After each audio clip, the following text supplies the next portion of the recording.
রাজপথ বেইমানি করেন, এইটি আজকে প্রমাণ করেছে। বিগত আন্দোলন সংগ্রামে দেশনেত্রী বেগম খালেদা জিয়া এবং তারেক রহমান সেই এরশাদ বিরোধী আন্দোলন থেকে শুরু করে বৈষম্য বিরোধী আন্দোলন পর্যন্ত এই ঢাকা ৫ আসন ডেমরা যাত্রাবাড়ী থানায় সর্বোচ্চ ভূমিকা রেখেছে আন্দোলনের। এই জন্য বলি রাজপথ কখনো বেইমানি করে না। এবার তারেক রহমান সারা বাংলাদেশে যেভাবে ত্যাগী কর্মীদের মূল্যায়ন করেছেন, এটা ইতিহাস বিরল। আপনার কথার উত্তর দিতে গেলে অনেক সময় লাগবে আমার। আমরা অনেক আন্দোলন করেছি, জেল খাটেছি, নির্যাতন হয়েছে, অনেক কর্মী নিহত হয়েছে, আহত হয়েছে।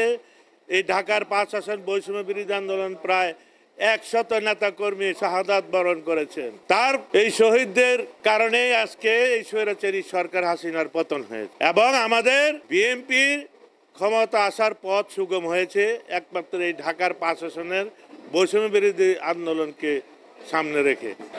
এটাই দেশনায়ক আমাদের পার্টির চেয়ারম্যান আমাদেরকে এটা পুরস্কৃত করেছেন। ঢাকা শহরে সবচেয়ে প্রথম আমাকে সিঙ্গেল দিয়েছিল এই নির্বাচন করার জন্য। এটা কেন দিয়েছে? সর্বপ্রথম আমাকে এই ঢাকার পূর্বাঞ্চল থেকে যে আন্দোলনগুলি হয়, এই ঢাকার পূর্বাঞ্চল, ঢাকার গেট, ৫ আসন থেকে আন্দোলন না হলে ঢাকা শহরে কোনো সরকারের পতন হয় না।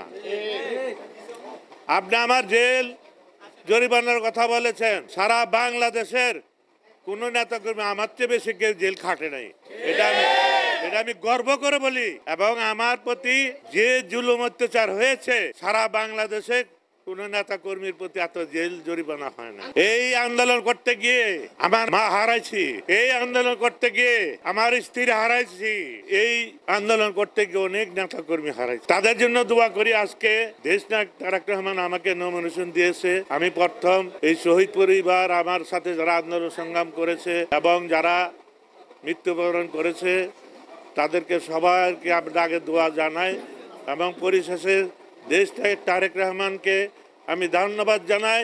একমাত্র দেশটাকে সম্ভব এই বিএনপি ক্ষমতা আনার জন্য তার যে দলজন দূষর থেকে সে নেতৃত্ব দিয়ে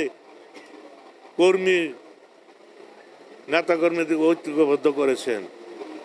আজকে তারেক রহমানের জন্ম না হলে এই বাংলাদেশের বিএনপির অস্তিত্ব থাকতো না। যাই হোক, আমাকে দল থেকে, হাইকমান্ড থেকে প্রার্থী দিয়েছে। আমি আশা করি এই জনগণের পাশে, জনগণের অধিকার আদায়ের জন্য এবং জনগণের ভোটার অধিকার, মানুষের মৌলিক অধিকার এবং গণতন্ত্র পুনরুদ্ধার করার জন্য আমরা ৪০ বছর আন্দোলন করেছি। আমি নবুল্লাহ নবী, আমি প্রতিটা ঘরে ঘরে গিয়েছি। এই এলাকার মানুষ বেশিরভাগই আমার প্রতিবেশী, আত্মীয় স্বজন এবং এই এলাকার মানুষের সাথে আমার দীর্ঘ ৪০ বছরের যে সম্পৃক্ততা হয়েছে, আমি ঘরে বসে থাকলেও সারা বাংলাদেশে আমি সর্বোচ্চ ভোট পাবো এই ধানের শীষ মার্কা থেকে।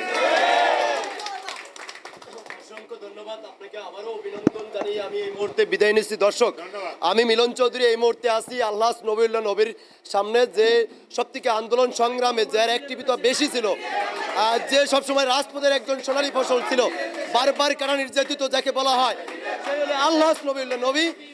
আগামী সংসদ নির্বাচনকে সামনে রেখে তারেক রহমানের হাতকে শক্তি করার জন্য, এই দেশের মানুষকে উপহার দেওয়ার জন্য আমি এই মুহূর্তে বিদায় নিচ্ছি। মিলন চৌধুরী, সকলকে ধন্যবাদ।